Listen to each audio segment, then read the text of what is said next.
Assalamualaikum warahmatullahi wabarakatuh. Kami dari kelompok 5 akan membahas tentang kerangka dasar atas penyajian dan penyusunan laporan keuangan. Perkenalkan, nama saya Apriliana Putri Darwati. Nama saya Mijibatul Inayah. Nama saya Tesalonika Elsie Zahrud. Dan nama saya Aulia Gandikahan. Berikut video penjelasannya.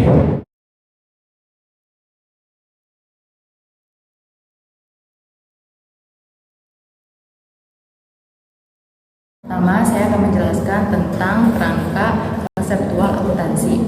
Konseptual akuntansi merupakan konsep basic atas penyajian dan penyusunan laporan keuangan, yang dimana pada dasarnya konsep ini mempunyai fungsi atau tujuan, yaitu untuk menyediakan informasi keuangan tentang entitas pelapor yang berguna untuk investor saat ini dan investor lainnya dalam membuat keputusan sumber daya tentang sumber daya kepada entitas.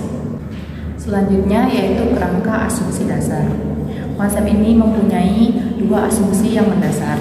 Pertama, ada dasar akrual atau biasa kita kenal dengan accrual basis. Accrual basis itu asumsi yang mendasar atas penyusunan laporan keuangan. Dalam accrual basis ini juga mempunyai beberapa keunggulan dan kelemahan. Keunggulan pertama yaitu pengukuran untuk unsur keuangan seperti aset, liabilitas, dan aset neto. Lalu ada beban dan pendapatan diakui saat terjadi transaksi. Lalu juga setiap penerimaan dan pembayaran akan dicatat ke dalam masing-masing akun. Lalu adanya peningkatan pendapatan organisasi dan laporan keuangan dapat dijadikan sebagai pedoman manajemen. Adapun kelemahannya yaitu biaya yang belum dibayarkan secara kas akan dicatat efektif sebagai biaya. Lalu adanya resiko pendapatan yang tak tertagih sehingga dapat mengurangi pendapatan organisasi. Dan terakhir ada kelangsungan usaha. Kelangsungan usaha mengasumsikan bahwa entitas akan melanjutkan usahanya di masa yang akan datang.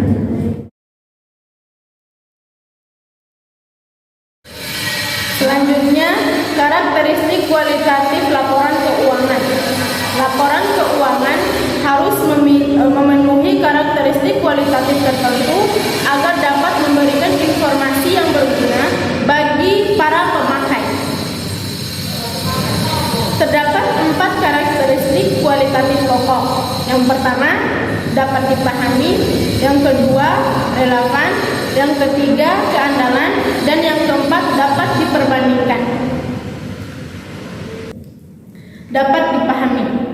Agar laporan keuangan dapat dipahami dengan baik, diasumsikan memiliki pengetahuan yang memadai tentang aktivitas ekonomi dan bisnis. Selanjutnya, relevan. Informasi relevan adalah informasi yang bermanfaat bagi penerima atau pemakai untuk pengambilan keputusan.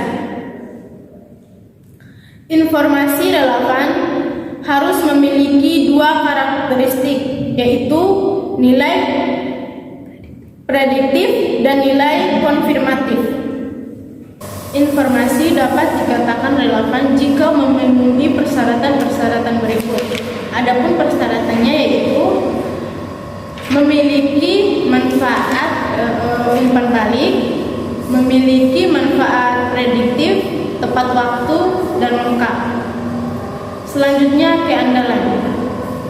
Informasi keandalan adalah informasi yang terbebas dari informasi yang menyesatkan.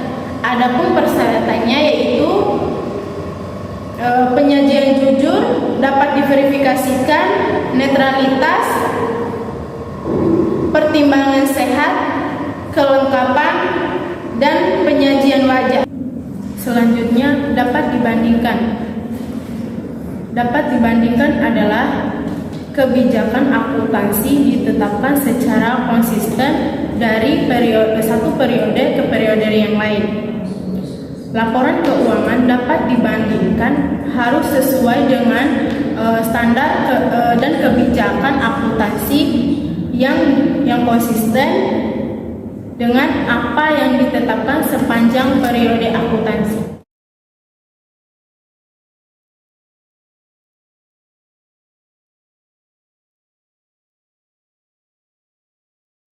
Unsur laporan posisi keuangan.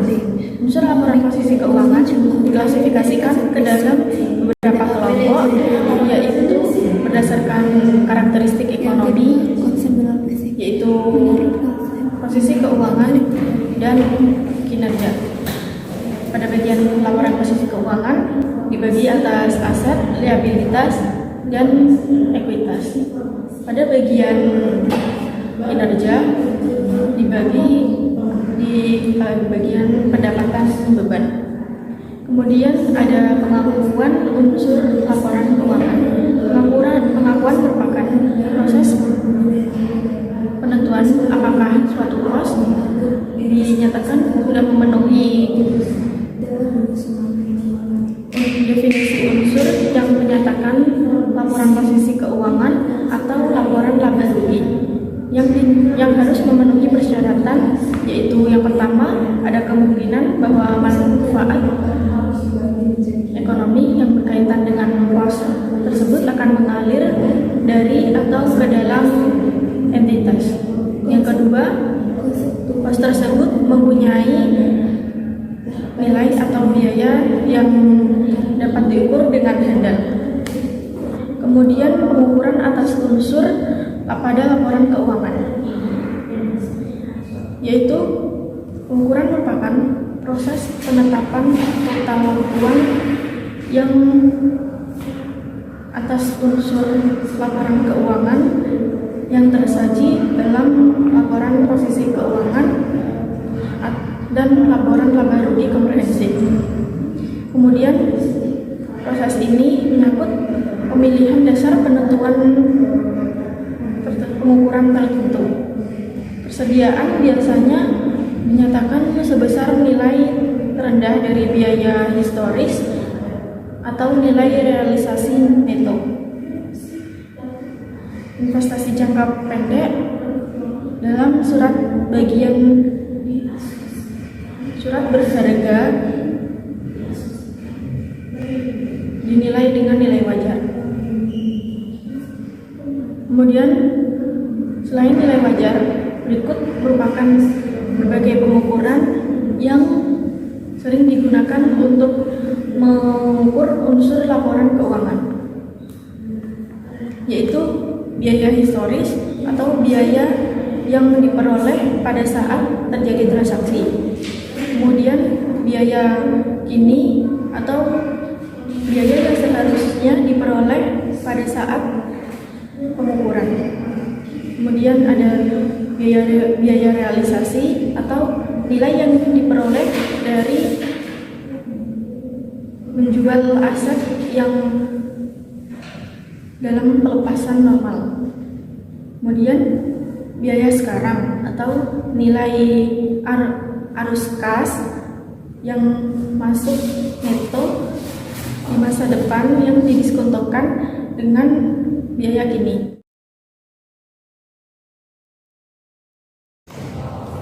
Selanjutnya, konsep modal dan pemeliharaan modal. Konsep modal keuangan dapat dianut dalam entitas dalam penyusunan laporan keuangan. Konsep modal didasarkan pada kebutuhan pemakaian laporan keuangan. Konsep modal dapat dibagi menjadi dua. Yang pertama, konsep modal keuangan. Konsep ini menganggap laba hanya diperoleh dalam nilai uang aset pada akhir periode melalui jumlah uang dari aset bersih pada aset akhir. Yang kedua, konsep modal fisik. Menurut konsep ini, laba diperoleh hanya jika kapasitas produk fisik pada akhir periode melebihi kapasitas produktif fisik. Konsep pengukuran dan pemeliharaan modal pada dasarnya akan menentukan modal akuntansi yang mana akan digunakan dalam penyusunan laporan keuangan.